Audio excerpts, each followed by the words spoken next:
the meeting to order. Let me just get rid of this. Okay.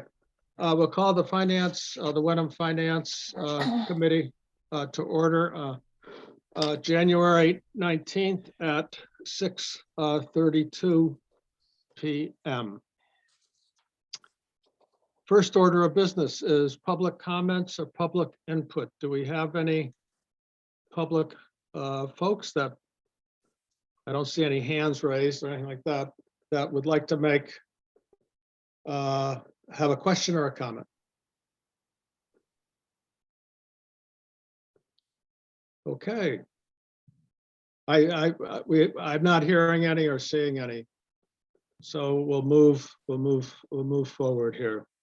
The next item on the agenda is welcome to Mr. Souza.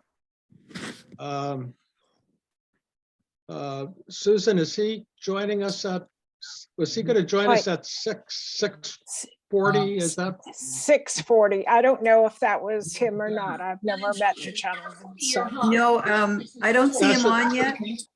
Okay. That's the deputy chief. Yeah, as soon as I see him, I'll bring him in. Tony. Okay. Are you? You know, the chief, Chief DiNapoli and Deputy Chief Jason Lucatoni are with us. And as part of our continued discussion of the budget and the operations, we invited the chiefs. David M. Has had a discussion with them, and we've had a few questions. And I think, let me just outline the questions as I understand them, Chief, Deputy Chief. Just a few more questions regarding the reserve officer training. Is a question, I know you've outlined it, and I have that outline, and the cost for 22, 23, and 24. The second question that has come up is the recruitment of the full-time officer that was approved at last town meeting in May, and the status of that recruitment effort. And the general question, Chief DiNapoli, Deputy Chief Lucatoni, was just to review the 10.45 increase of salary and wage, which I think is impacted fairly significantly by the reserve officer training. So those are the questions. And let me just ask the other committee members whether they have any other questions that they would, or issues that they would like to present to the chief. I think, Jim, at last night's selectmen's meeting, they did appoint another police officer, if I'm not mistaken. Okay, well, the chief can go over that with us. That's great. Thank you, Susan. Right. The one question that I had, is there any way to basically pull the amount that we're paying for this additional training as a separate line item so that when this 3-year process or whatever it is done, that number isn't just a part of the salary or wage line item? Do you see what I mean? Yeah. Okay, so that's a question on the table. Chief, Deputy Chief, why don't you present in the order that you feel comfortable in presenting some of the issues that have been raised? Sure. Definitely, I guess I'll speak to the increase. We looked through everything real tightly again today, and I'm trying to share the screen. It's saying that I can't host disabled participant screen sharing. So I can break down exactly. Kevin, let me set you up. Hold on. Oh, okay, awesome. Let me give you that ability. So Kevin, what I'm going to do is make you co-host. Okay. And you should be able to now try share screen. All right, let me try here, share. All right. Select a window or an application that you want to share. Files. Okay, hold on. Let's see. So Kevin, I would recommend opening the document. First, okay. Open the document you want. It's a thumb drive that I put in, so I'm trying. Okay, yep, pop in the thumb drive, open your whatever document you want to show. All right. Oh, here we go. All right, that's good. Yep. Continue. And then that document should show up when it says, what do you want to share? Perfect. Okay, can you guys see that? No. Yes, no? No, there's nothing showing up, Chief. Yeah, we Huh, don't that's see so- it. Kevin, do stop share. And then, because it's on my screen, I can see it. So do you have one or two screens? I have, I'm on the share screen option now. Should I try it again? Let's see, share Yeah. screen. Oh, let me, There it goes. Here Okay. it is. all right, how's that? Good? Yep. All right, yeah, not too much to it. The first thing, which we obviously, as Jim, as you had mentioned, a big portion of the increase is specific to the Bridge Academy requirements. Next year is the heaviest of the 3 years because it goes by alphabet, so it's A through F and then H. Kevin, I'm sorry. I hate to interrupt you. Yep, So that's okay. your drive, we're not seeing the document itself. Is there a document that you? Oh, you still can't see? I have it up on my screen. I'm looking No, right so the at it. document is showing on your screen? It says you are screen sharing and it's in green, and then there's a Yep. red thing that says stop share. I can stop it if you, Yep, stop it again. or I can click on new share. That's giving me an option as well. Yeah, try that. New share. How about now? Yeah, there you go. Oh, all right, that's weird. Yep. All right. Perfect. So it goes by alphabet. So this first year is the toughest, but we lucked out because it ends up now that it's only going to be one officer, because this year obviously wasn't budgeted because all of it didn't come to fruition until August. So we have to find the monies, and we're meeting with Jamie actually in the morning as well for the one officer. It was originally two, but that's no longer the case. So it's that approximate $10,000 value for the one officer that is required by April 1st of this year to be registered for this Bridge Academy, which is the required additional training that the state of Massachusetts put into place. So that's going to have to obviously be a transfer of funds. Next year is the heaviest year, and it appears at this point that we have 5 officers that fall under that alphabet that are required to get that Bridge Academy training completed in next year's period. And the third year, I believe it's only 2. So it'll go back down drastically after, for the third. And it's the third and final year is the last year. If you don't get this additional training within that 3-year period in the time specific to your name, then you're out of luck and you miss the window. And then at that point, the only way for you to practice law enforcement in the state of Massachusetts is to go to the full-time academy. And so what this training will do is make you able to continue your function as a reserve, which that title is going by the wayside, as a part-time officer in the state of Massachusetts. So next year, just the salary specific amount for that training, not the additional expenses, is that $41,000 number.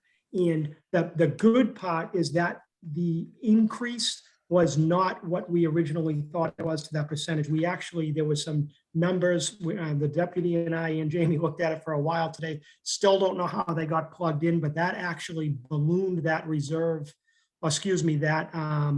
that line an extra $60,000 in salaries, which is why when Dave had sent me that email, that it appeared much higher of an increase than it really is. So instead of it being basically almost double what it is, it ends up being an $84,000 total salary budget increase.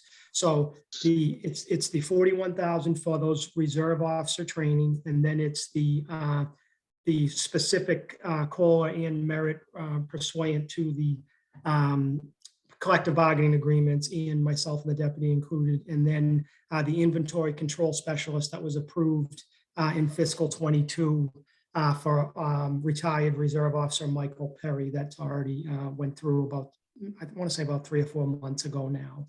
And so that's where that number comes from, Jim. Chief, that's good news. Thank you. Because in the budget that I have in front of me, it's an old document. It's one of the originals. You had 145,000 and change as a Right. budget increase. And that's decreasing to, could you just scroll up one more time? Scroll up to Yeah. that's decreasing. That number is now $84,111. Much better number. Wow, Much yeah. better. Oh, okay. Yeah, Okay, thank you for reviewing that. That's Sure. That's good. Has Jamie got these numbers in her? She has these new adjusted numbers. she does. In fact, she was directly involved with us today. I got to say, she was an incredible help. Okay, Because we had been looking at it and again, and right away she saw the big number jumped out to her and she says, let's take a look at that. And what had happened was, if you remember, when we created this 11th full-time position, we essentially moved the reserve monies over. And that money didn't get properly moved over in the spreadsheet. I think that's how it was plugged in. We were trying to figure out how that happened, but it was a good, because we were just driving ourselves crazy trying to figure out how those numbers got plugged in. So Yep, So it's one more good. question about that, Chief.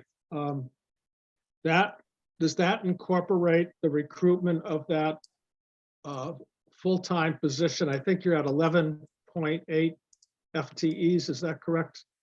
With that Yeah, so full-time the- position? yeah, the new full-time officer. Yeah, Yeah. that was budgeted in for this fiscal year. And that's where that Exactly. money was essentially a wash. So that reserve money got moved over to the full money. And Chief Perkins, when he presented it, that was his biggest push, that it was essentially budget neutral, obviously, of course, other than Yeah. the salary, the benefits. The Yeah. money just got moved from the reserve line Yeah. to the full-time line. Yeah, we budgeted, or we approved in the town meeting about $19,000 additional resources for the benefit cost of that position. Correct. Okay, Correct. all right. And he starts on Mondays. Great young man. We're excited to get him on board. That's terrific. That's good news. That's good news. Thank you, Chief. Thank you, sir. Susan, back to your question of portraying the training money as a separate kind of spreadsheet. Is that basically what you were kind of questioning? Just even a separate line item, so Mhm. so that when we look at the budget like 3 years from now, we're not incorporating this 84,000 as part of the base. Oh, I see what you're saying. So the Yeah. 84,000 includes the salary and wage for the trading portion of Right. this whole event. Yeah. So Susan, are you suggesting that obviously the 30 and the 12 would need to be salary because that's the control specialist and the merit? The Bridge Academy, which is special training, should we consider that an expense line? I think that's appropriate. What do you think, Chief? And there's additional funds that I didn't include that aren't salary specific that are also required pursuant to these bridge expenses, and that ends up being that's an additional. Let's see, the bridge. I think that's an additional 12,000 and change. So it ends up that's beyond just the salary portion. So, but I can include all that together. So you're looking at one, and then, like I said, it'll go down substantially the following year. May I add, I'm going to use the term loaded. Are these loaded numbers? In other words, are they loaded with the FICA and all of that, or are these strictly the hours times wage? So I broke it down and to the best of my ability based on the different requirements. So what I did was, and I can certainly pulling up the Bridge Academy document that I put together. You've been an incredible help, and you're very patient, by the way. We really appreciate it. Oh, you kidding me? We're learning on the fly, myself and the deputy, and it's been going well. We got a good crew.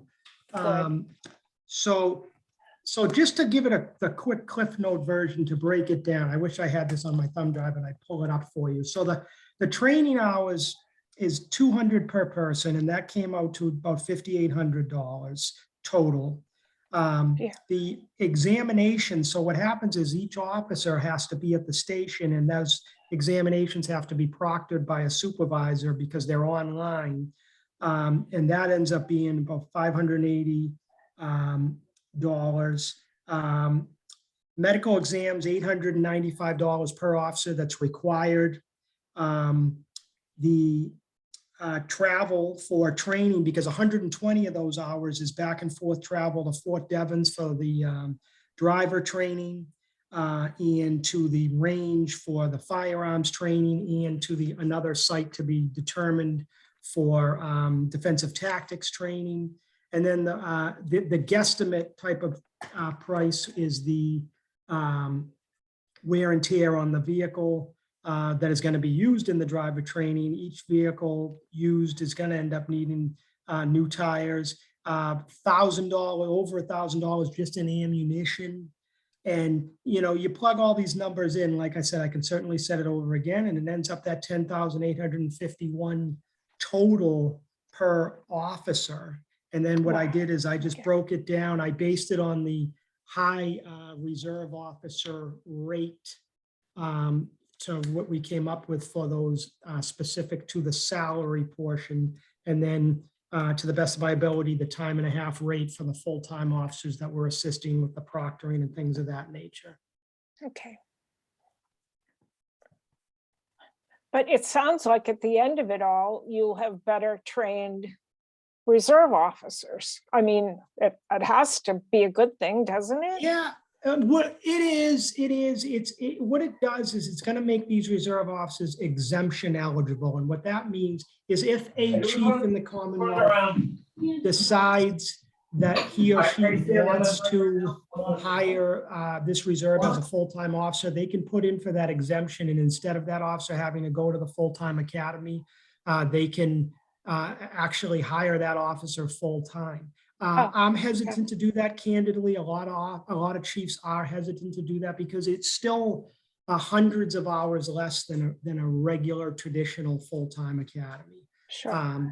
But it's what the state mandated, and we have some phenomenal reserve officers that are here that want to stay, that want to be part of the future of the agency, and the deputy and I want to give them that opportunity. Chief, are you hearing any discussions about, because this affects every single city and town, any discussions that are bubbling up regarding any kind of state subsidy, state reimbursement for this? There was some discussion. I reached out to Bruce Tarr on that and spoke with his assistant. And, you know, they said they were looking into it. I did sit on we had a Zoom roundtable discussion where they gave more info on it, but nothing concrete. I don't know. I mean, I sat on it last night and it was a pretty robust presentation. Whether the opera funds could be used towards it, I don't know if it even qualifies to defer some of those costs. The good news, you know, thank God, if this first year was our 5-guy year, this would have been real tough to find those monies because we wouldn't have even been able to budget for it. You know, we lucked out only having one this first year. And just from, so I have, originally we were going to have 2, then I have 5 next year, and I'm showing, it looks like, I misspoke a little bit. It looks like we have 3 or 4 in the final year. So it's not, I thought it was going back down to 2, but. Okay. So we'll plan ahead with this for the next several years, obviously. Yep. And hopefully we get some reimbursement from the Commonwealth on this. Absolutely. Yeah. Any other questions to the chief or deputy chief from the Finance Committee? Hearing none. Thank you, Chief. Thank you, Deputy Chief Lucatoni. Thank you very much. Appreciate your clarification. And I really appreciate the reduction in salary and wage. That was a good chunk of change. Yes, it is. Good accounting research there with you and Jamie and others. Oh, thank God, Jamie. We were doing a dance when we found that out. Okay, great. It was a high number, so the FinCom was asking about it. Right. And David M was helpful. Yeah, and I want to thank Dave again, for taking the time, going on a Zoom with us when we first started off and kind of answering a bunch of questions for me. He's been a huge help as a new chief navigating through this. Dave Moltano has been great. So. Oh, that's great. Thank you, Chief, but I did very little. I appreciate that. Sure. Did you want us to hang on, or are you guys? It's up to you. It's up to you. We're going to go on to operations, and I want to welcome Mr. Souza, Rich Souza. Rich, can you turn on your screen and your video, possibly?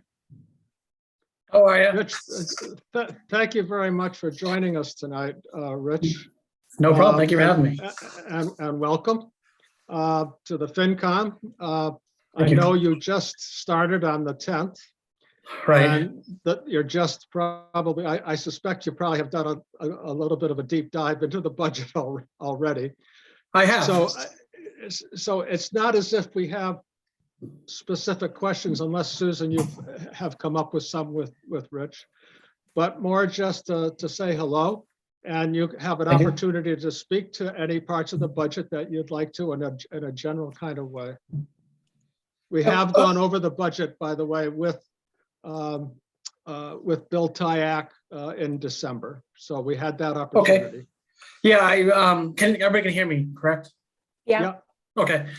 So yeah, I did. I spoke with Jamie. I wanted to make sure that all of the documentation that I received from Bill was what you folks have seen, and it looks like it's the same. So I don't think there's any new numbers or any surprises that I have, again, briefly looked over that you guys would be unaware of.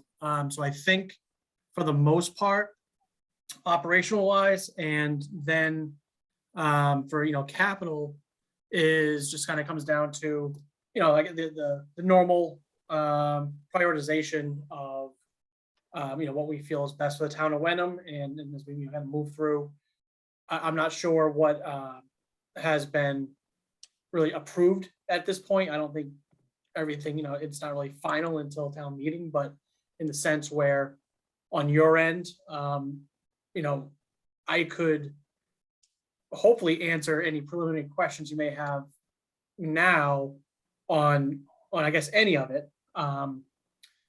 So if there is any questions on your end, feel free to ask. And if I don't know the answer, I'll get it. But like I said, for the most part, I don't think there's any surprises at this point. Okay, Rich. I did have a question in the FinCom. We tossed it around last week at our meeting, actually. And looking at the iron rail property, the whole question of inflationary costs for utilities, repairs, purchasing of certain equipment and materials, and those kinds of things. Yep. And I spoke briefly about the CPI index and where it was the end of the calendar year 21, and where it may be by the CPI projections by the end of calendar year 22. But of course, that's only half of our fiscal year. Right. So I don't know whether you've had any thoughts about that or given it what we should be thinking about in terms of inflation. The iron rail, if I remember this correctly, was flat on its projections for utilities, electric, and so on. So that's how it came up around the iron rail. Yep. So I'm looking at the spreadsheet. So I will say, unfortunately, Mike Hardy had been out this week, so I haven't been able to circle back to him. But I do see what you're saying as far as for the utilities, it looks like it is flat. I'm not sure, I guess, as far as usage, and then also what our FY 21 actuals are. Were we close? I guess the question is, were we close last year where there was some room for us to keep it flat, or should we be considering inflation for this year? And if we were right up against it last year, we should probably talk about that. And the numbers I remember looking at them were not very large. Let me just see here. I have a spreadsheet from him that I'm just kind of going over. He is, so Mike's back tomorrow. I think I'd like to talk to him because I think that's the question. Is were we right up against it with the budget we had last year? And you know, there is no room for any type of inflation, or you know, did we actually have room and we feel comfortable? So that's a conversation I can have with him. I'll make a note just to make sure I talk to him about that. Yeah. So that's where I'm at. You know, that's, I guess, the high level where I'm at. That it's let's see how we ended up last year to what we are considering this year. And Jamie was unable to join us this evening. And she was going to take a look at year to date, Okay. where we are after the first we're in 6 months of this fiscal year. What Right. are our expenditures for those kinds of expenses and so on, to help us predict, because possibly last year in COVID, like the library, for example, didn't Less use usage. facilities in the same way, and you know, Yeah. variations. So she's going to take a look. So you might want to touch base with Jamie as well, Rich. I will. That'd be helpful. Okay. I will. But it's good. It's a good question. It's you know, we need to. I guess we should plan for, you know, inflation, but also, you know, the expectation of some, you know, increased usage. I don't know at what level, but increased from last year. Right. So it's a good point. Okay. Any other questions from the Finance Committee at this point? It's very early on for Rich, but any other questions that? that Yeah, I you have have a and- question on the capital, Rich. Yep.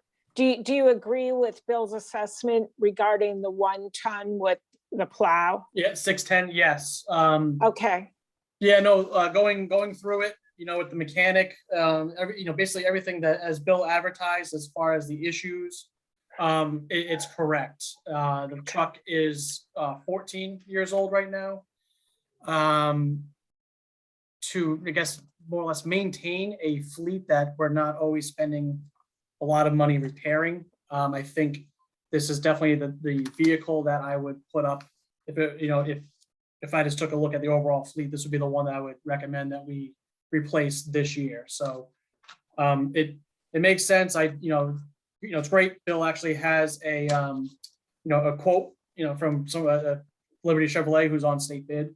So it's a good quote. Looks like it'll carry the price will carry. So after July, once we have the funds available. So I think it's price wise and that piece of equipment, it makes sense to replace now. okay. And could you also take a look at your fuel costs? Okay, sure. Because I mean, you've had a couple of years of it being really low and no longer, so. Right. So fuel costs in the sense of, basically what we use from the UST that we have on site. Right. Okay. Those costs, I could take a look. Those, again, if it's a usage issue, which I doubt, for as far as police and DPW didn't really shut down, I guess, like other. No.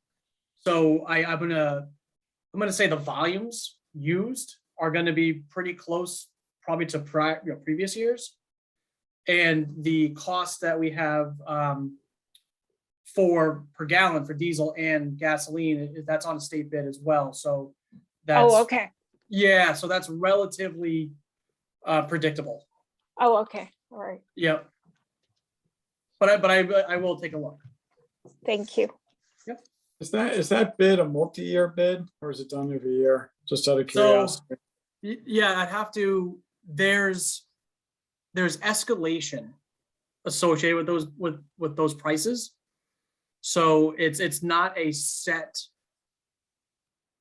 and yearly amount where there is escalation considered that we're made aware of. I'd have to go back and take a look and see exactly what we're getting and what that cost is. But that's the way you know, they hedge their bets a little bit where there's a, I forget the federal EC, there's a federal entity that helps calculate price for fuel that does consider escalation throughout the contract, that again is not a surprise to people who are on that state bid, or you know, towns that use that. Does that make sense? Sort of, but it was more of a personal curiosity than a town. Okay, so it was. So And I'm good, Rich. It was just more, again, my own thing. Not, okay, yeah. yeah. So the price the answer is the price you may pay beginning of that contract. And if it's a 1 year, 2 year, it does increase through the contract. There is an escalation Right. on that. Okay, Okay. that makes sense. Yep, thank you.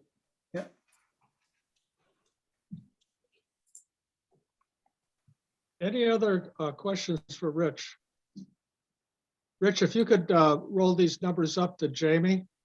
Yep. With what your assumptions are, that would be Sure. terrific. We'd appreciate Sure. that. And Yeah. we'll try to roll that into our numbers as we put the, we're closing in on the operational expenses here as we're moving forward. No problem. Welcome to the party. Yeah, thank you very much. Thank you. I'm I happy see to a be hand- here. Happy to be I here. see a hand, I see a hand up for the town of Wenham. I'm not sure. I'm not sure what that is. Town of Wenham. That would be me. I don't think I have a hand up. Sorry. You know what? I moved my mouse. I'm sorry. This technology, that's a challenge, I'll tell you. Okay, Rich, thank you very much for joining us, and we look forward to you being part of the town. Yeah, Appreciate thank you very much. I'm happy to be here. I Thank appreciate you. the opportunity. Thank you. Thanks. Okay. We have two other, I think, at least two other points of discussion tonight, and that is the town hall staffing analysis that Scott and Jamie have been involved in.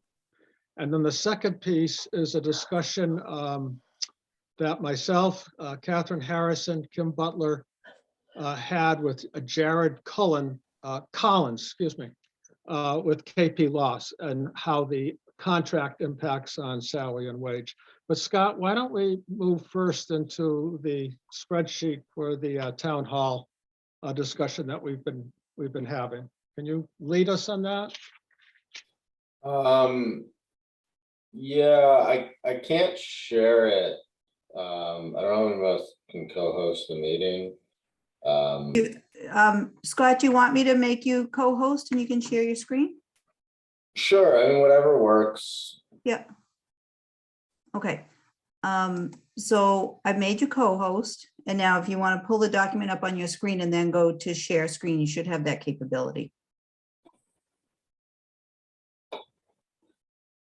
There you Is go. everyone seeing that? Good? Yep. See, it's a Can you spread. make it a little bit bigger, Scott? Is that possible? Not sure, did that work? I zoomed in on my screen, did it zoom in on yours? No, but I think if you're going to make it bigger, then you're going to lose the right-hand portion. Oh, okay, all right. Why don't we walk through this?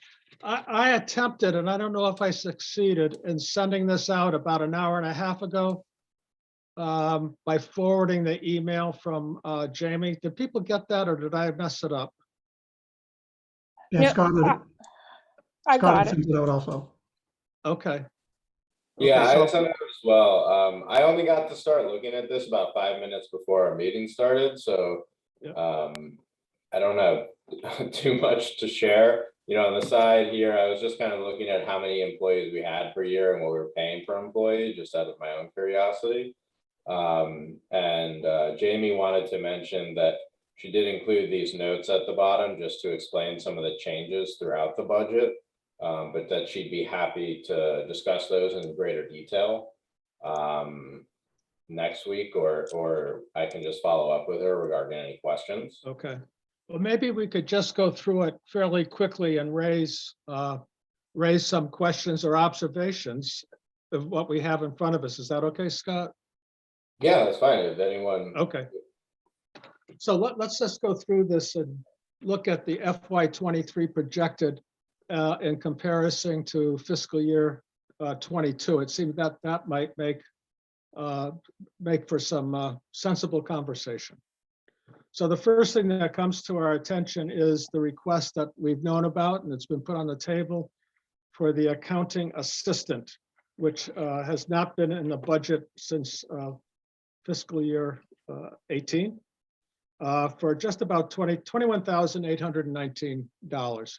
So that is a new position that is being requested for the finance department. So I'll just walk through this and then we can go back. So the FY22 permitting coordinator position, you'll see that in that block, there's no salary. So I think that that discussion kind of goes back to the transfer, two things, at least in my head. Others can certainly weigh in on this. The transfer of inspectional services over to Hamilton. But I think what the most telling thing is, if I recall this correctly, is that that position, the permitting function, let me talk about it in the context of functioning, was shared by Jackie Bresnahan and Laura. So in Jackie's position, you'll see it at the bottom here, Director of Administrative Services at the very bottom at $76,800. And Laura's position, which was 11,320. Between those resources in FY22, that's how permitting got paid attention to and operated. So that's the piece on that. Going further, and we'll add to that our questions and as we go through it. Let me finish this up. So special projects assistant, we didn't fund that in 22. It's not funded in 23. The director, and the final piece here is the Director of Administrative Services, has now been shifted to a title entitled Assistant Town Administrator, essentially from 76,800 to 79,000. The 79,000, why isn't that? Oh, wait a minute, I'm not looking. Let's see. Record.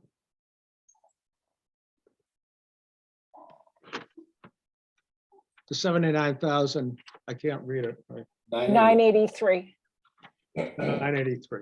So that's, in some respects, that position, we talked about it last week, as a placeholder, if you will, to make so that the new TA, along with, it's a policy issue as well, that the select board has to weigh in on how those financial resources will best be used to serve the needs of the community and serve the functions of the town hall.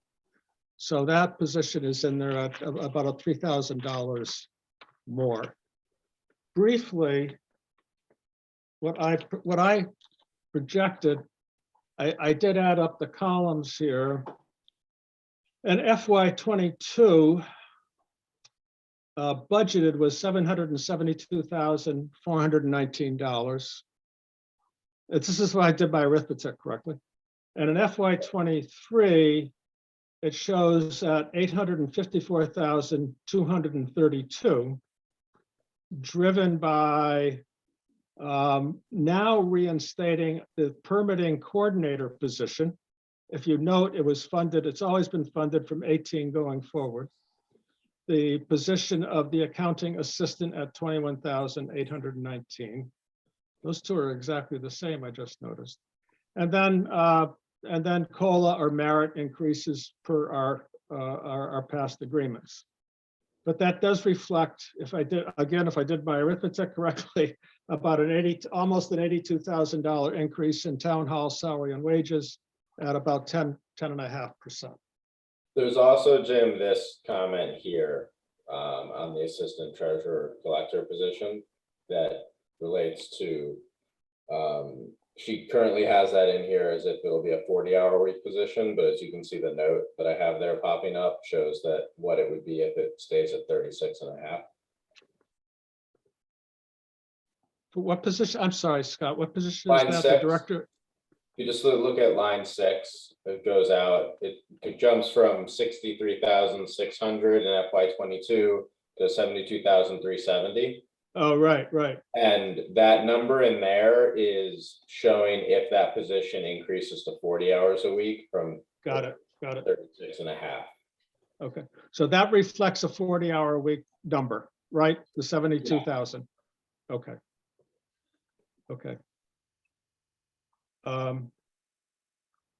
So we have some new positions, we have a few, some added, no, we have one new tech, in my view, and you, FinCom can come back, we can argue this. In my view, in my total view, we have one new position of the accounting assistant. Last year, the function of permitting was reorganized, and now we've reinserted that. And the Director of Administrative Services and the TA are, they may not be interchangeable in terms of function, but basically in terms of salary, at least that I see it, it's a you know, about a 3%, 3.5% increase. So that's where we are, but it is an increase. It's an increase of 10.5, roughly 10.5 points going into FY23. And 2 people. You're going from 13 to 15.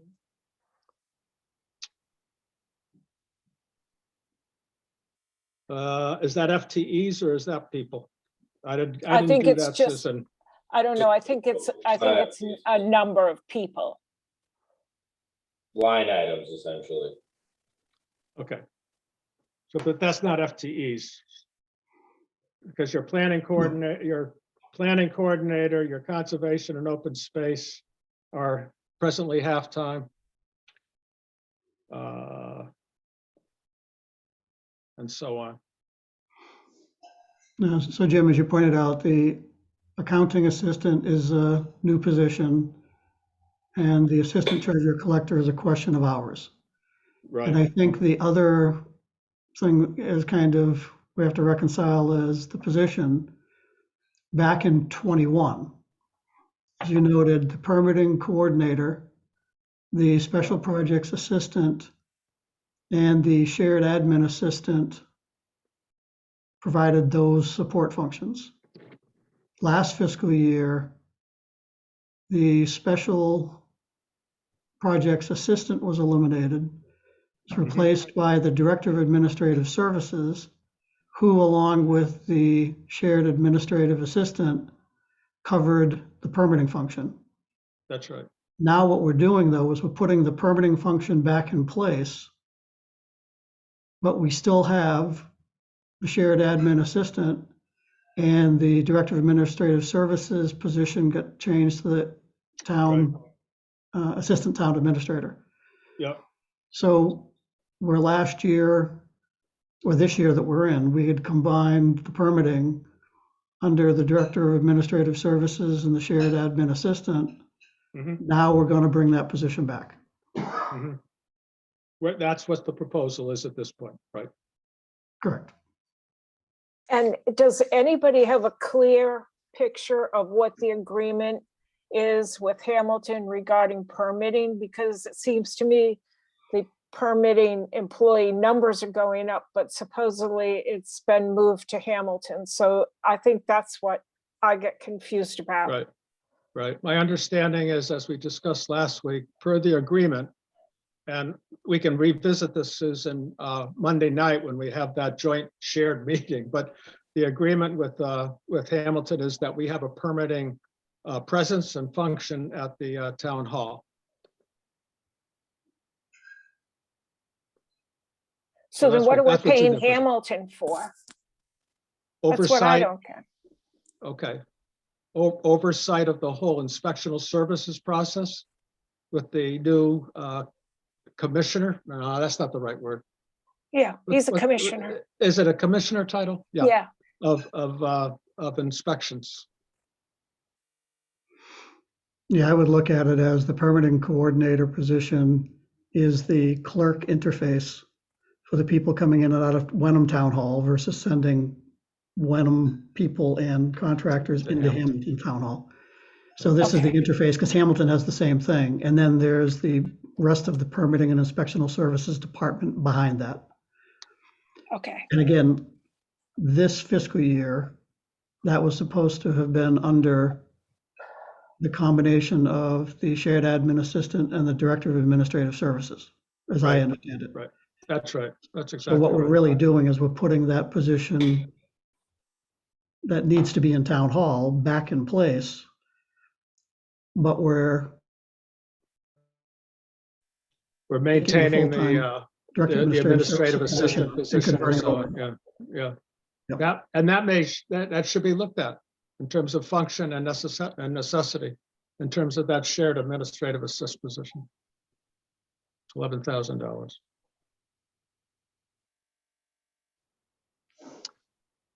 Any other thoughts or, Scott, what would be your suggestions on moving forward that we continue this discussion?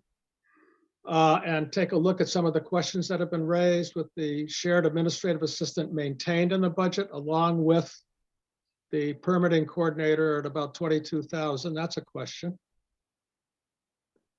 And I guess again, back to our discussion last week, the larger question is, with that line item for the title Assistant Town Administrator, what would be his or her function, role, activities going forward? And we don't know that. And we also said last week, possibly that resource could be used for other positions or functions in town hall. And that's what takes the analysis of, I think, possibly the interim town administrator, but certainly the permanent town administrator to take a look at that. So I that's- I think in this town, go ahead, what are- go. So I was gonna, this number for town administrator, the 145, is that Yes. impacted by what will happen in terms of a search for a town administrator and an interim town administrator? And how should we be looking at that position from a salary perspective? Well, previously, I see that position as a placeholder going into 23.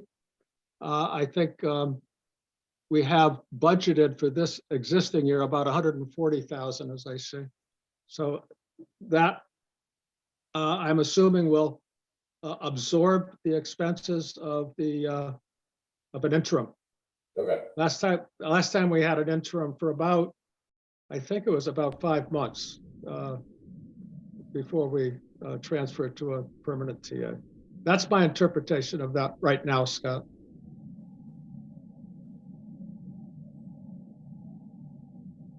There's So something by else I the was time gonna- you get through with the TA, with the TA's executive assistant and the assistant town administrator, you've got a $300,000 office. Yeah. For a town the size of Wenham. I don't know why somebody would need an assistant TA and an executive assistant. One wonders what they would do. Well, we've always had an executive assistant, as you can see. Yeah, you need that. That's the front door to the TA's office and No, I doing get those that. functions. So the question, so Susan, the question becomes as, what is the role, function, activities of an assistant TA? How does that compare to Jackie Bresnahan's old position, which cut across a number of areas of functions? That's the question we have to ourselves. Like we've said, the assistant town administrator, in fact, if folks if a TA sat down and said, how best to use those resources, what would it look like for the town of Wenham? Maybe there's some savings, I don't know. But my suggestion has been to keep that $79,000 and change as a placeholder to try to have an opportunity to think forward, going forward, of how best to use those resources in the best way for the community. So, Yeah, the problem though, Jim, if you keep it in as a placeholder, we're going to start paying for it right away. The taxpayers are going to start paying for it right away. It's the same thing that happened with the library roof. We've been paying for this thing all along the line, but nothing's happened. And it's on the tax rolls and it gets folded into 2.5 increase and everything else. that's capital, Susan. I'm We haven't just paid looking- anything for the roof. We haven't spent yeah, a but dime on the roof yet. But We it's in the taxes. But no, because we haven't spent any money on the capital. So We it's haven't not spent on any my tax bill? Not for the roof. We haven't spent any money on it yet. It's been encumbered. It got Right. voted, but the money Right. hasn't been spent. No, For the Well, roof. no, neither has the money for everybody's salary from February 1st through June 30th, but we're still paying it. We're still paying for it. The taxpayers are paying for it at this moment. What do you, I'm not sure what you're talking about, Susan. What Okay. salaries are you referencing? No, I mean, I'm just saying, a placeholder to me, you're going to put $79,000 in there and it's going to get spent whether we need it or not. I don't know. I don't agree. I think it may not be spent. Part of it may be spent. Maybe all of it will be spent, but we got to figure out how best to use those resources. Well, I think That's my, if we were to get rid of this placeholder line, we also have to account for the fact that we'd be getting rid of a lot of the money that went towards the Director of Administrative Services position, essentially. I mean, we're swapping these two out. And so we want to say that that position wasn't necessary. That's a different conversation. But by getting rid of this, this is just we're just moving these numbers back and forth. And so we'd be getting rid of that position essentially as well. I mean, we could relabel it this year and then it would still be a placeholder, under Director of Administrative Services instead of an Assistant Town Administrator. Yeah, really considering, again, last year, or the year we're in, should say, we had expected the Director of Administrative Services position and the admin assistant, the shared, to cover the permitting. Now the question is, going forward, the assistant TA position is there, the admin service is there, but we've added the permitting in. So the increase is the $23,000 for the permitting. So call it assistant town administrator function position, if we kept it as a head count to cover other things like the Director of Administrative Services were doing, then you'd fund it at 23,000 less. And that would be the break even, or plus 4%, or however we want to say, a couple percent. Yeah. And that's really the difference. It isn't eliminating it completely. It's adjusting it from the 80,000 down by 20 something. Yeah. That's the question that I think, again, we don't know yet. We don't have a TA in place to help work on that decision. But as Susan noted, if it is included in the budget, it will be rolled into the tax bill. And then if we don't spend the money, that becomes part of the free cash that's right. Right. that we didn't spend at the end of the year. So it would come back next cycle. But we just need to remember that, again, we're not talking about the total position. It's a question that we used to have 2 positions covering permitting. Now we will have 3. So, Well, the other way to look at it too is that shared administrative service assistant position, is that not necessary? The $11,000 position, for example. correct. And I don't know. Okay. Yep, It's those functions, though. It's those it's those lines. yep, exactly. Yep. Anything else, Scott, that we need to hammer away on this one? I think so. I'll write up the questions after this, or probably tomorrow morning, and send them out to everyone, just to make sure I have everything covered before relaying it to town hall. Thank you very much, Scott, for your work on this. I appreciate it. Okay, if you could take that screen down. There you go. All right. Ooh, let's see. Okay. If I can, I'd like to update on the library salary and wage discussions that we've had with KP Law. Just yesterday morning, we met with KP Law, Kim Butler, myself, and Catherine Harrison as chair of the select board. The questions that were raised to KP Law vis-a-vis the contract were a few questions. How does the contract read in terms of COLA, merit, and step increases? What does it mean?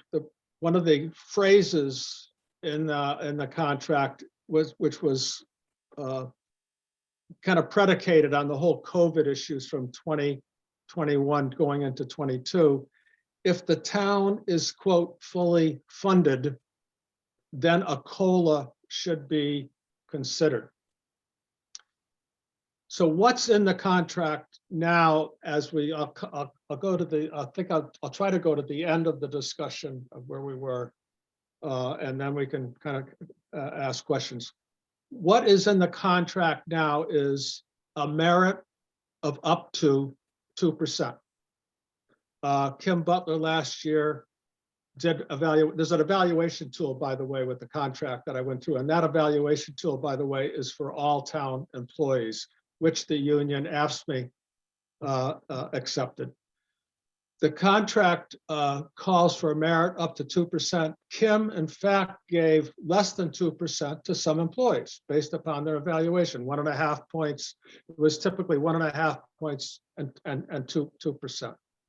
So she did that last year, and she's ready to do that, and that's required as part of the contract language. The next question that came up, David R., I think you raised this around steps. They don't get, I thought, in looking at the contract language, they got an automatic step increase. They do not. That chart, according to what we discussed the other day, was to place employees on a step when they are hired, so that it's consistent. So they don't get an automatic step increase.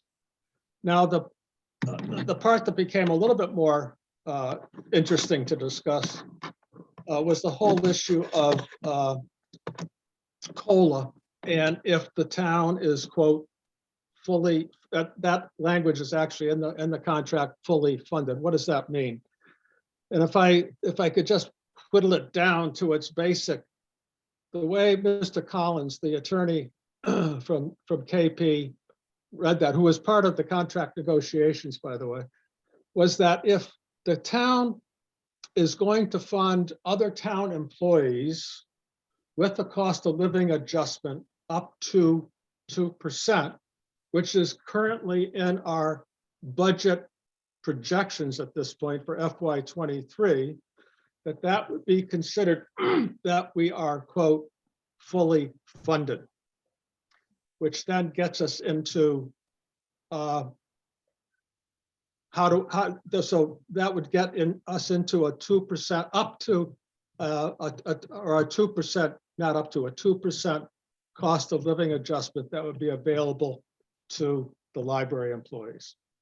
So at the maximum, now we're back into this the maximum that I walked away with, and I think we all who were on the phone call walked away with, was that it would be up to a 4% increase. That is not inconsistent with what we've talked about with other departments, non-union folks, 2 COLA, 2 merit. Kim has been fairly diligent as well, I must say, in using merit to evaluate how people are doing. And everyone didn't get a 2% last year, and she's still on that page. So that's kind of where we ended up. Now, there is one thing I do want to, I have the budget in front of me, and it's a correction that needs to be made in the budget for the library on page, I can't read it. It says page 135. I don't think, but anyway, it's the spreadsheet for salaries and then expenses. And this is a question I had, and I think all of us had, was it was showing a 5.9% increase in salary and wage. And we all said to ourselves, and I said to myself, 5.9, where does that come from? Well, as we discussed it, and as I went through this, there's 2 things to point out. The fiscal year 22 adjusted line of, hang on, I gotta get it in front of me under light. The fiscal year 22 adjusted line of $694,895 is incorrect. As we talked about this, and I did the arithmetic very in an overall way, it looks like that line should be increased by about 12,500 to 13,000. So that would change the increase. The overall FY23 increase is merit plus COLA of 707,000 is a correct number. But that would get that from the FY22 number to the merit plus COLA number is 5.9%. But if you increase the FY22 number by 12 or 13,000, it comes out close to a 4%. Just as a point of an explanation on that whole piece of the arithmetic in the budget. So that's where we ended up on that. So that needs to be corrected. The 4% is the top, is the highest number that we would be incurring for the salary and wages for the library employees. That also included, by the way, that number, the FY23 includes a longevity number. I don't have it in front of me. I'd have to dig through the contract, but staff get $200 or $300, $400 a year for longevity as employees. So that's where that exists. And that's what the assumptions we're going to use going forward.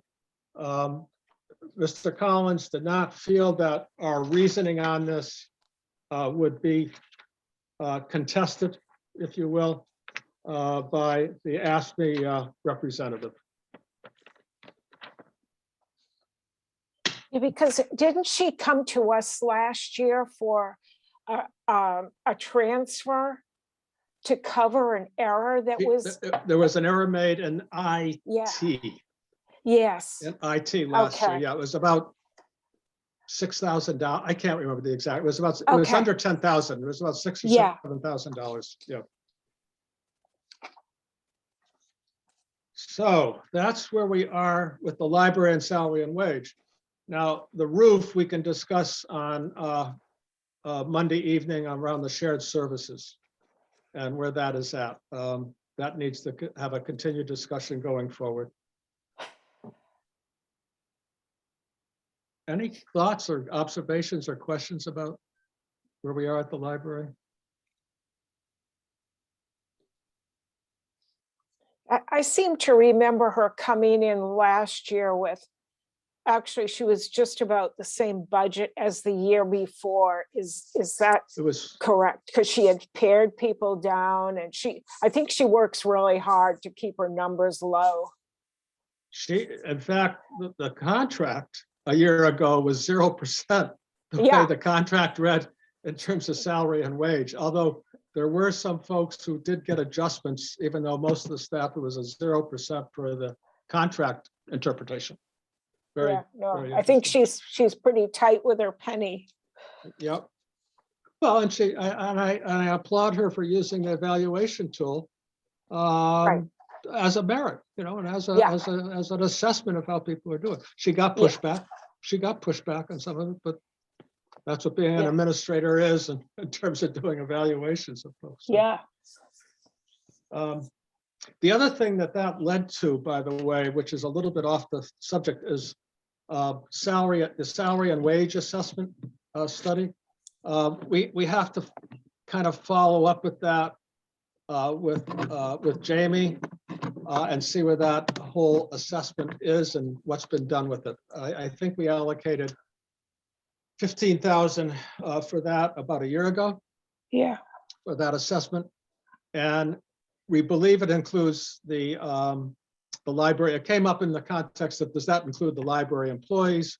And we believe it does, that wage assessment, salary and wage assessment.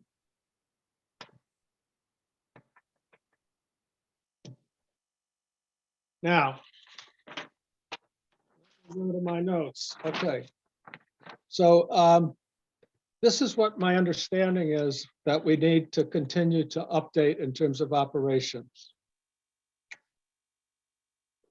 There was a question, I think, Susan, you raised, and I can't remember whether we answered it, on the Johnson Controls bid, the IT expenses and the Johnson Controls. I think that was left open as a question to Jamie. yeah. And also the bid is lower than that. I think we're carrying 33,000. Yeah, And the bid is lower than that. It's I think it's like 23,000. and the question that I think David R. had was, is that a current bid? Are those numbers current, or do we have to revisit it? Right, the bid is The bid. from 2021. Yeah, okay. The utility expenses we raised tonight with Mr. Souza. Updated fixed charges. Jamie continues to work on those, which are fairly significant part of our budget. What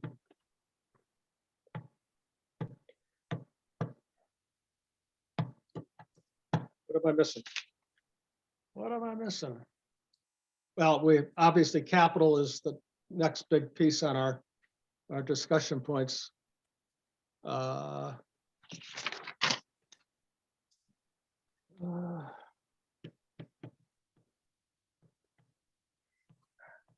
So tonight we have the other piece. If we can move ahead, that's okay with everybody. The school budget. Mr. Reed, our school liaison. Yep. Again, as we saw, there haven't really changed too much, and Hamilton's still pushing back, but I'll share what we're currently. Margaret, it says, even though I can see the green share screen, it's saying it's disabled participant screen sharing, so you'll have to turn me on. Okay, let me I'll make you co-host and see if that works, David. Come on, there we go. Let's see.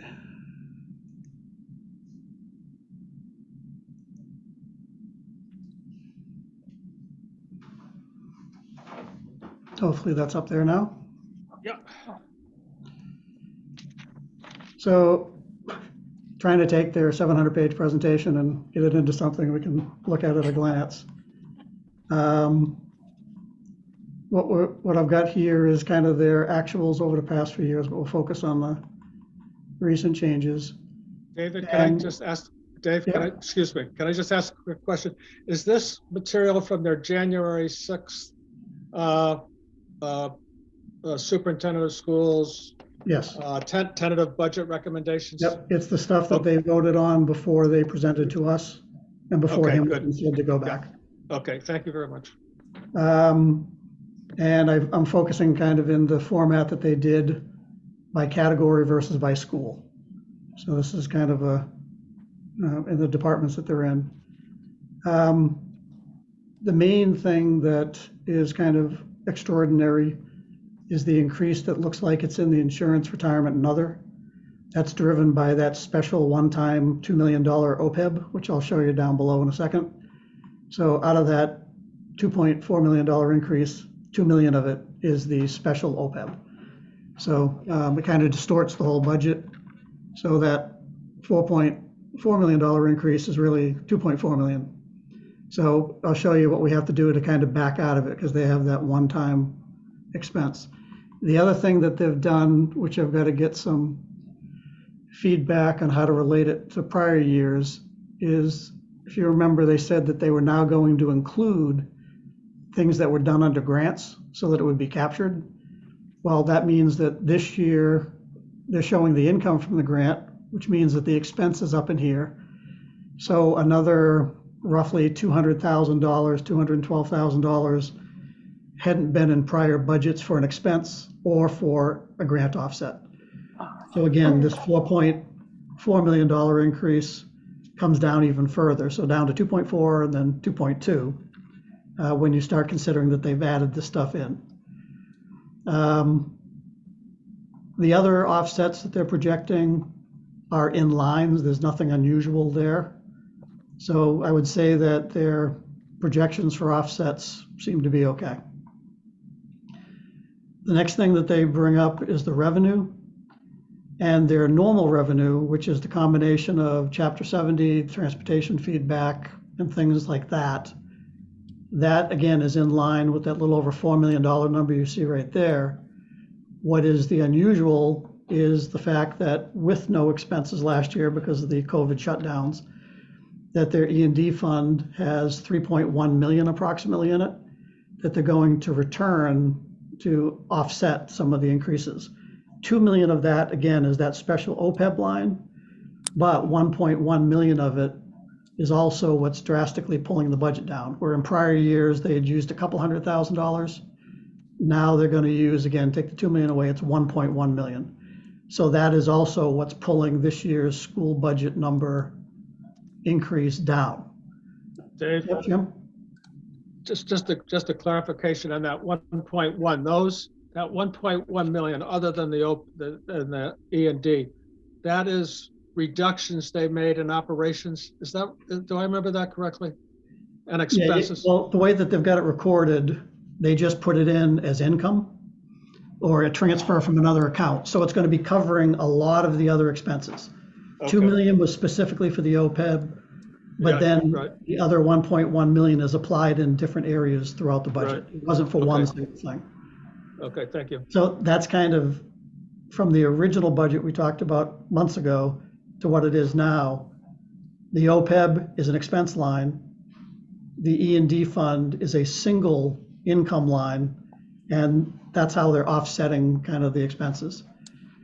So to try to get, and when they do all that, as of now, and I say that because again, they may change some stuff as Hamilton push back on them. When they do the total number, including the OPEB, the offsets that they're getting in, the transfer of the E&D money, they get the net operating budget down to 33, which when they do the 65.4 and the 34 split, gets our number all the way down to 11.6. So last year we were at 11,669.30. This year we're at 11,642, so we're down $18,000, round number. And the capital portion or the debt service portion of it also drops slightly. So overall, the way that they've used the E&D fund, even though they've got an increasing expense line of a couple $1 million, and the enrollment shift basically gave us a $20,000 drop. Hamilton still gets hit with, call it the increase, their portion of it, plus the enrollment shift. So hence why they're not happy of the $880,000 increase to their side. And that's even with the $1 million plus coming out of the E&D. So when you look at it in another fashion, this is kind of a way to start looking at it without all these special things. Yes, at the top line, they increased the number by 4.376 mil, but in their kind of a new expense thing that they're doing is the Opeb funding. They had a normal line in their $50,000 increase because last year was 100, then it went to 150. But here's the special 2 million. So 2 million of it is really going into a trust fund. It's that special thing. So if you take out the Opeb funding, the actual operating budget goes from about 40.9 mil, 38.6 mil up to 40.9, or 2.3 million is the increase. Then again, with the grants and stuff that are in there, which weren't there before, they're looking at about a $2 million increase on a $40 million plus. So that's the 5% that Vinny kept referring to, is they've been going up at about 5% per year. Now, that's still not great when you back away from it, because this year we're kind of hiding the tax impact in Wenham because of the enrollment shift in the E&D fund, but that won't be there next year. So next year, if they go up by another $2 million, there's nothing to offset it anymore. It's going to come straight at us, and that'll be where the impact comes in. Now, the only other thing that will work in our benefit potentially next year is, as they showed us, the new split between the towns is that 65.4 and the 34.6. But that was also based upon the last 3 years. And if you notice, this is the 21 data. Wenham's actually down to a 33.5% share. So if October 22 enrollment stays similar, because this was kind of the COVID drop, but more people, I hate to say it this way, opted out of Wenham in the COVID drop, and anybody that moved out of town. So we went from being 36% down to 33.5. We lost kind of more students. Well, if you look at it in whole numbers, we went from 635 on October 19 down to 542 on October 21. Hamilton did drop, but not as significantly. So next year, I also think we're going to see a number below 34.6. We're going to have another enrollment shift in our favor. But I still see structurally that they're going to have potentially another $2 million increase if they don't have anything to offset it like they did this year with the E&D. Even if our percentage of it's a third, where this year we're seeing a $20,000 reduction, next year we're going to see somewhere between a $600,000 and $800,000 impact in the schools. That's right. And that's at level services. That's the assumption with that. Yep. Yeah. Yep. So I would say that, again, we know Hamilton's really pushing back because they didn't get the benefit of the enrollment shift and stuff like that. So they're pushing hard. And I don't think I didn't see anything unusual that they were adding. They had some additional maintenance that they seem to be doing, which I'm going to reach out to Vinny and question that, because that was a fairly significant portion of their maintenance increase. Yeah, it wasn't. So I think that we kind of, although we're not being impacted like Hamilton, I think we need to help Hamilton raise some of these questions. You see David's hand up? Yeah, thanks, Dave. Did they have any solution for next year for that difference in the OPEB funding? You mean for 24? Do you mean for 24? Yeah, when I say next year, I'm really thinking 2 years in advance. Do they have any plan to address that, or just crossing their fingers? No, as of now, I would assume that they're going to try to go back to the $150,000 number, which was part of their original plan of stepping up every year from 100, 150, maybe even 200,000 next year. But they also now may have the option of taking a breather, and they could drop out the $200,000 line because they just put 2.15 million into it. So I think that's what we'll have to push with the school, is that they've kind of, if you think about it, increasing it, they probably put in 5 or 6, 7 years worth of money, not even more than that, averaging 300,000. Yeah, they might have put in 6 or 7 years worth of money in one shot. So if next year is going to come hit us hard, we can probably ask them not to put in, kind of, they just did this versus the 150 being 200 next year. You might say skip a year. You just did 10 years worth of the current rate. 10 years, right? Yep, to skip a year and, help and then step back into it as, they get a better control. I think the other question that we're going to have to really push them on is, back here, we had a school with 1765 from their own numbers. It's down to 1620. Yet, when I go back up to full-time equivalents, we went from 285 and we're up to 313 now. Wow. That's what I brought up on the meeting, and I probably did not say it forceful enough, because I was trying to be a little bit more cordial, but but I used from 2015, so they basically lost a freshman class since 2015, and they lost 145 students, right? And it's so, I'm agreeing with you. Is that, but no one responded. I wasn't expecting any, but I agree with you, David. It still needs to be pushed to them. Yep. That if we had a business that was losing, 10% of its customers or expenses were going up 60% with increase in employees, that model really doesn't work. Right. And I think that's, not directly from the school, but I think some people are like, oh, the students will come back as COVID fades. Well, no, if they switch out to another school, we can't guarantee that. And again, until they do, then we make the adjustments. So I think what we'll have to keep questioning, and I'm going to go back and ask Vinny, are they addressing the fact that, like you said, we're almost 10% lower, but we went up in people.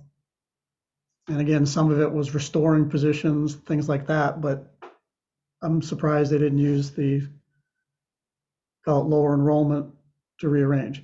And part of it, I think we're going to find from when we studied this a decade plus ago, they're probably going to have some structural issues where if you get down to a per class or per teacher, if you've got a classroom of 21 or a classroom of 17, you still need that teacher.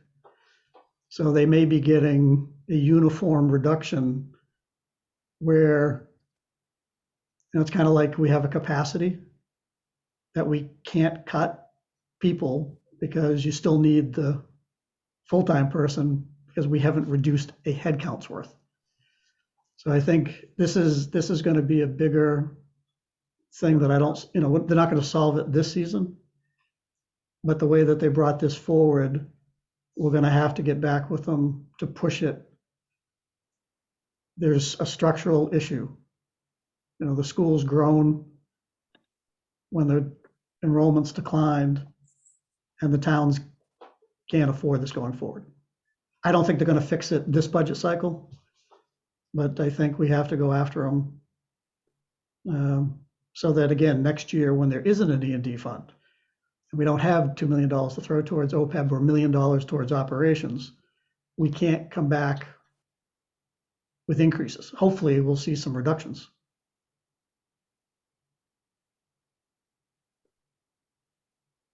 David, you have another question, or your hand's still up on the original?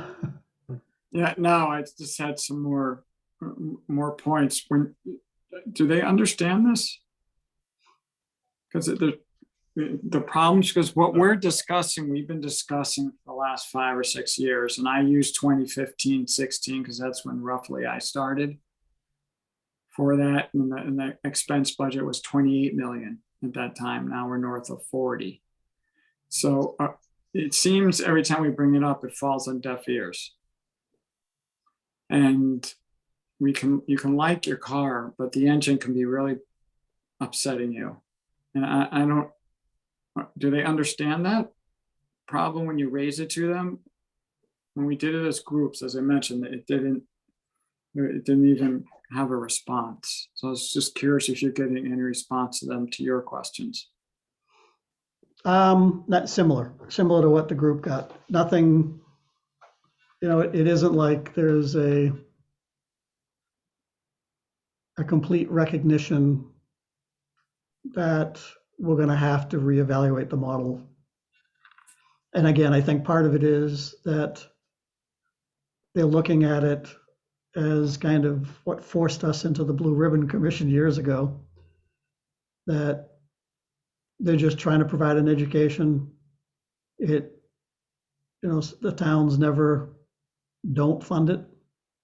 But I think this is, again, I don't think it's like you said, David, I don't think it's as painful or painfully obvious as it is to us. At least we're not getting people running up saying, yes, we know we have to change. So, but I'm going to ask Vinny some very specific questions on certain topics Scott? to see if I can get him thinking that way. Scott, you have your hand Yep. up. Yeah, I was just wondering about clarity on what's included in the other teaching services line. That's roughly 14 FTE increase just in 21 to 23. What line was that, Scott? The other teaching services, this one here, Jim. Oh, okay, yep. There is a very detailed portion of it, but I can't summarize it off the top of my head. I'm sorry. That's fine. It's part of their 700 pages of information. And now if you, I'm sorry. My sense in listening, remembering that a portion of that at least was in special ed teaching assistants and services for the special ed students. Scott. Yeah, that's my recollection from a couple of years ago, is that they started the reading program at Cutler to save some out of town tuitions, but that's a big jump from. I don't think that would account for that size of a jump. Let's see, what do we got? 73.8 from 68. It's 5.5 positions. Yeah, but if Something you look like back that. 1 year, it was at 59. Yeah, I know that, again, part of it is in the special ed, because if you look at fiscal 20 actuals, the tuitions, which are the outplacement, were 5.1. They were, the last couple of years, they were pushing the programs to bring them in. So hence it's down to 4.4 in the projection going forward. So 700,000 there. But that's part of what's in that line. They've been trying to pull some of that inside versus sending people out. That began under the Jeff Sands was the business manager 5 years ago. They began to increase in-house services and reduce out-of-district placements was the strategy. I think that's what we're seeing, at least in part, reducing those out-of-district expensive per pupil costs, out-of-district costs. So.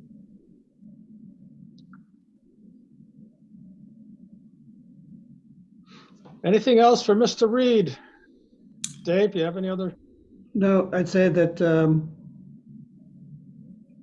unfortunately it's, as David pointed out, it's kind of the same story. That, and I think we're getting to the point where we're going to have to almost do what we did way back in the Blue Ribbon Commission time of pushback, because we're now getting to the point where, the creativity, the funding that was here this year, because of last year being COVID, and they collected the tax money and got the money from the two towns, but then didn't spend it. Hence why they had the big E&D fund. That's not going to be there now. Right. So I think we're going to go back to the couple $1 million increase being real with no offsets. So I think, Jim, we just have to, short term, I think Hamilton's gonna hammer them to see what they can pull out this year, which are Yep. gonna be, and Hamilton may get them to stop. I saw a couple things on special maintenance, special expenses, those things they could probably pull back and postpone. But when we're talking a staffing change from 280 to 313, that's a structural discussion that's not gonna happen between now and budget time. Right. They're not gonna, but I think we have to start it with them this spring so that we don't get into next budget year with them coming back and now it's 325 and the enrollment's down to 1,500 and something. Yeah. So, okay, But I think what I'm hearing you say is just because it's not going to impact Wenham this year, everybody can't take a breath and just sit back and say, oh, we're okay. We still have to keep after them.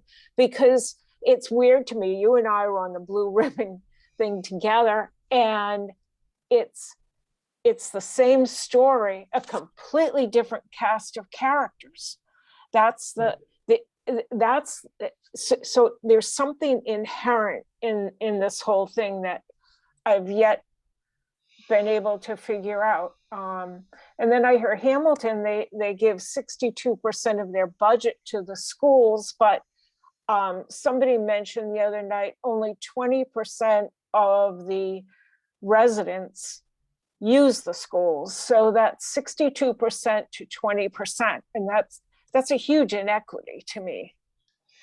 yeah, and I think the scary thing is, and this is really kind of the question, the telling question, even if we take the OPEB special funding out, they're operating about 40.9 million, call it 41 million.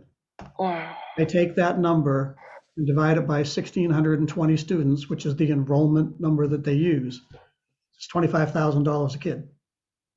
Yeah. Again, they offset it and do a bunch of other stuff with state funding. But if you think about it, if this was a private school, they would charge $25,000 worth of tuition to cover their Yeah. costs. Yeah, And then it would be a nonprofit. right. So pretty much it's the price of, it's more than Fenwick, it's the price of St. John's, the Penguin Hall Academy. So it's not like we're not spending money. We're spending a lot of money per student.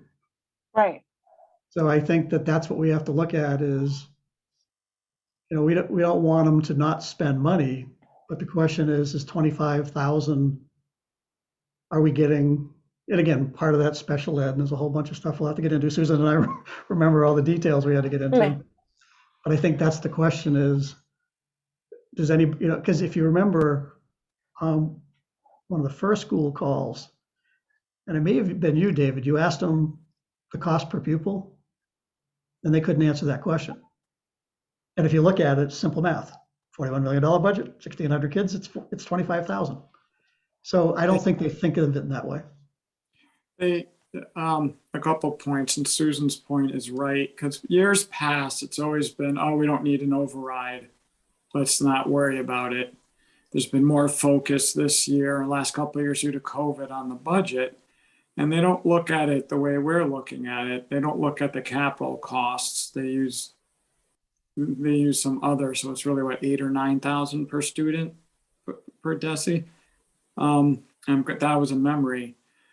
But the way we're looking at it, because we have 3 elementary schools for a town, and all those have their own capital costs to go with it, right? Separate bus routes, separate administration, teachers. Like they're looking at either one closing, moving kids up to the middle school for the empty space, or kids up to the high school. It's just an unattainable path that it's on. So I think of another blue ribbon or some joint town to review with all proactive ideas on how to address the issue. Because we have about, by the end of the decade, before Wenham's tapped out, if we're on the current path. Literally tapped out. Yep. David, you were mentioning using the middle school and the high school. Is that I haven't heard that before. Is that in replace of not building a new elementary school? Is that the rumor or is that the discussion? No, I just made that off the top of my head, just Oh, throwing stuff out oh, there. okay. And I know, David, you're also receiving a lot of our, it's like we're killing the messenger. But there needs to be a little bit more thinking of how to use space and how to look at overall upkeep and maintenance costs of 50+ buildings for schools. Yeah. So that was just my Because thought. that So is- no, if yeah. anyone's watching, the 4 or 5 people, that it's not any rumors or something. I made. Okay. Yep. Because the discussions in different venues have come up around, of course, a new elementary school. Possibly for all existing 3 schools is my understanding, but I don't have the details on that. Well, we do that for the middle and high school, so something to think about. Okay, David R., thank you. Thank you, For David. the update. Yeah.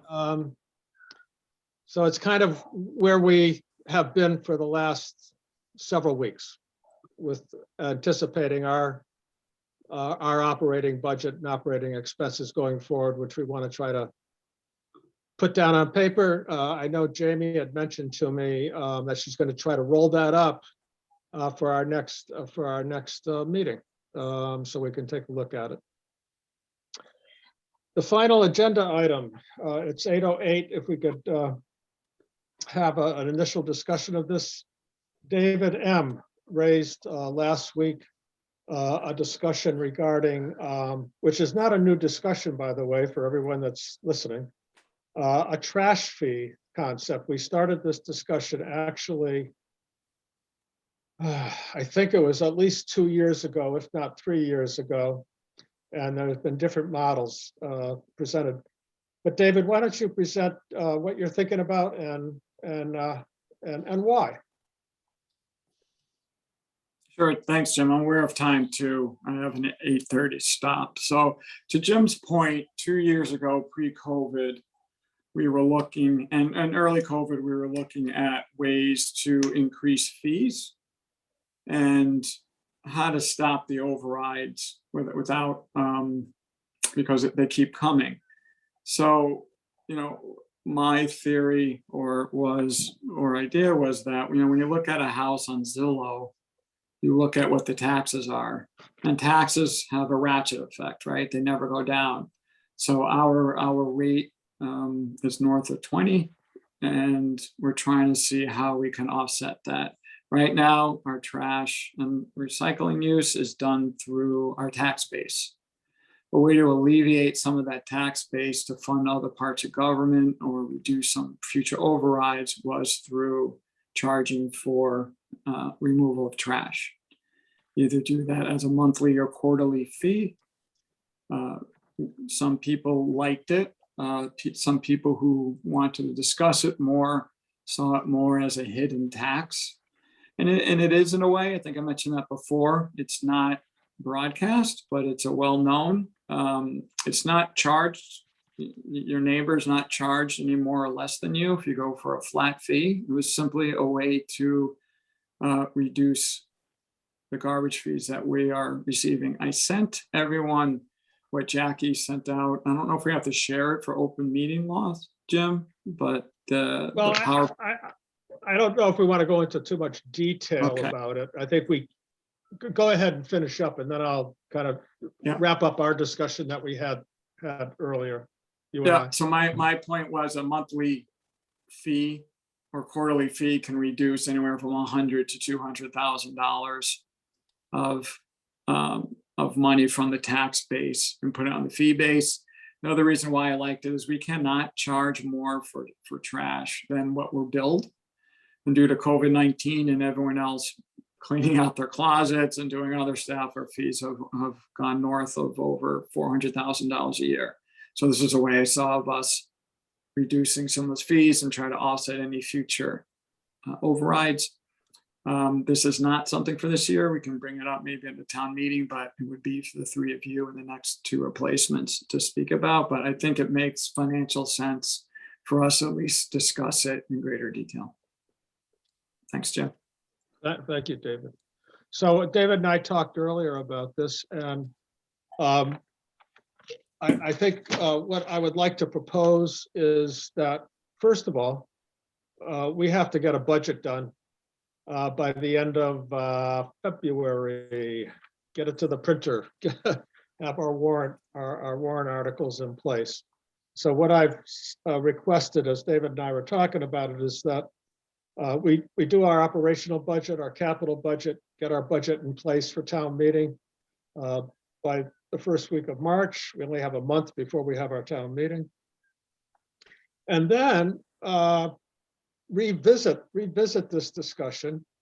It takes on a financial analysis, options, politics, policy.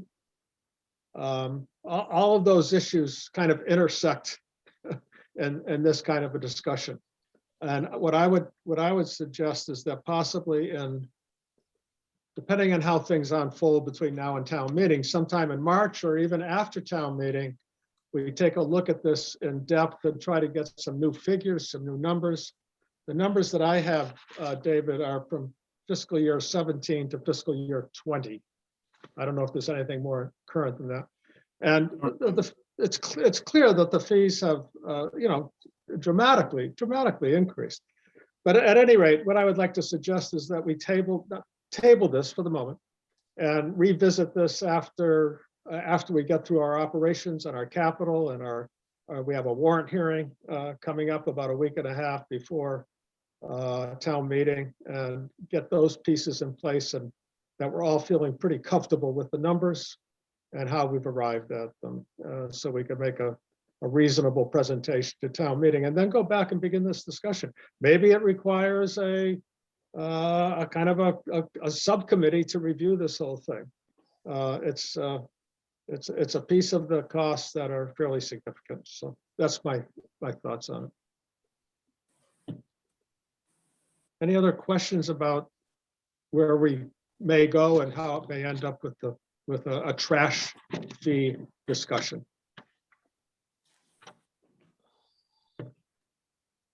Okay. Meeting minutes.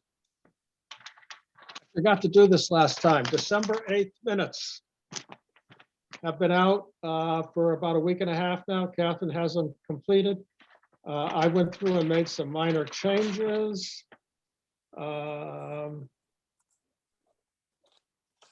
don't know if everyone has had a chance to read them. I hope so. I don't want these to get too far behind, then it's kind of tricky to catch up on them.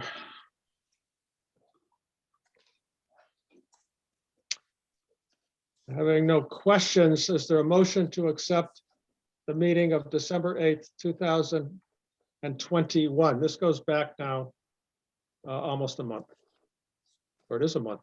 Yep. I'll motion. There's a second on the motion. I second it. The motion's been made in second.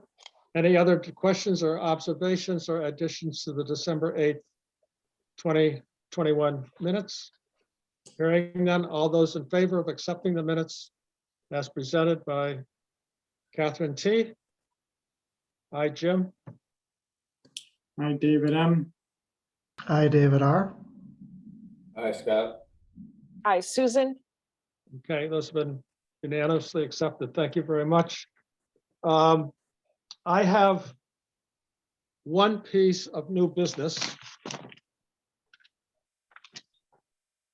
I sent out, now I have to find it. Excuse me for just a moment.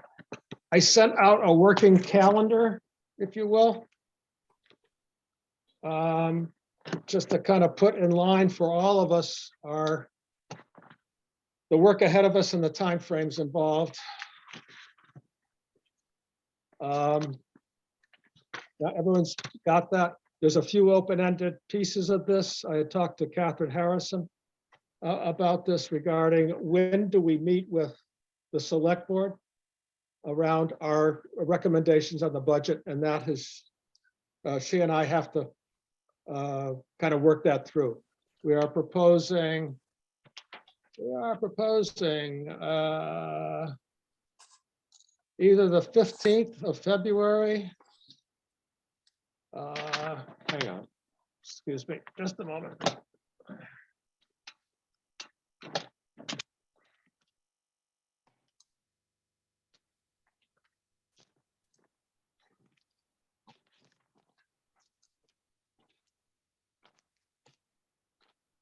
Let's see.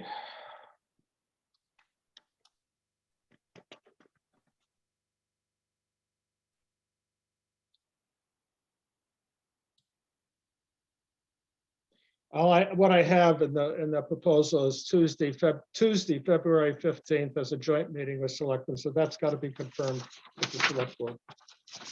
So just quickly to review this, Monday night, and I got to work with Jamie on this. I'm assuming that Jamie and the Hamilton Director of Finance will be coordinating the agenda for the joint services. That will include inspectional services, the library, Parks and Recreation. And there's also a piece that has brought to mind about the assessors. And I'm not sure exactly what's entailed in that. So that discussion has got to come up. We're going to ask Jamie to put that together. And that's with the Hamilton Finance Committee. I think next Wednesday, the 26th, I would like to start. We'll finish up any final questions on operations and try to come to a consensus. And on the 26th, start the capital budget review. Go through that. I've set aside Wednesday, February 2nd as continued capital budget review. And then and I have to work this out with Jamie. Wednesday, the 9th, as a review of the full wrapped up budget, including capital expenses and debt service. And then the proposed presentation, the joint meeting with the select board. Let's see, meeting on the 16th is as needed. And then Tuesday, the 22nd, is a proposed joint meeting with the select board to close the warrant. That needs to be confirmed. Wednesday, the 23rd, FinCom as needed. On Friday, the 25th, the finance warrant report. That's a 2-page presentation that we make in the actual warrant report, not in the town report, but in the warrant report. That has to be put together. And March 28th, we have our public hearing on the warrant articles. Just about a week before town meeting. So I just wanted to quickly review that, just so we're all hopefully on the same page of the work that we have to do ahead of us. Jim, Any other may new I? business? Yeah. Last night during the selectmen's meeting, there was a presentation by Mr. Powers from Powers and Sullivan, the auditors. Yes. And we're being given $1,557,000 by the federal government for COVID related expenses, whatever, and it sounds like it's to be spent over the next 3 to 4 years. Mhm. So can you just kind of keep that on your radar screen? Because it knocked me for a loop. I went like, wow. Yeah, that number, I think the number has been kicked around, and unfortunately, I didn't have a chance to watch the select board meeting last night. I got tied up with some other family stuff. Yeah, and it's to be spent over the course of several years. Yeah, And the criteria for that, I think, is also, I think Powers and or another individual is helping Jamie go through the ARPA regulatory pieces to see, in fact, where, how much, time frame, et cetera, that we could spend. right. And Well, by the way, yeah, he went into uh, great detail last night. It was really kind of interesting. oh, great. And that also applies to the schools, because there's a whole separate ARPA funding for the schools. My Okay. understanding at the state level, there's currently 2.6 B in that fund that has been spent. How that impacts us, I don't know. But yeah, those monies are out there, and how they are advantageous to the town of Wenham, we have to work out. Yeah, but it's good news at least. Well, yeah, it sounds like we've already received half of it. Yeah. Okay. Any other business? Do I hear a motion to adjourn at 8:22 PM? Sorry, we ran over about 20 minutes this evening, but a lot to discuss. No, I'll make a motion that we adjourn. Okay, motion's Second. made, Second, seconded by Mr. Reed. Any other questions about adjournment? I have none. All those in favor of adjournment? Aye, Jim? Hi, David M. I, David R. Hi, Scott. Hi, Susan. Thank you very much, everybody. And I'll get something out regarding the Monday night meeting. I don't even have a time for that meeting. I anticipate it'll be 6:30 or 7, but that has to be firmed up. Okay, you, thank everybody. you. Good evening. Good night. And I, Good night. Night. Thank you. Thank you, Margaret.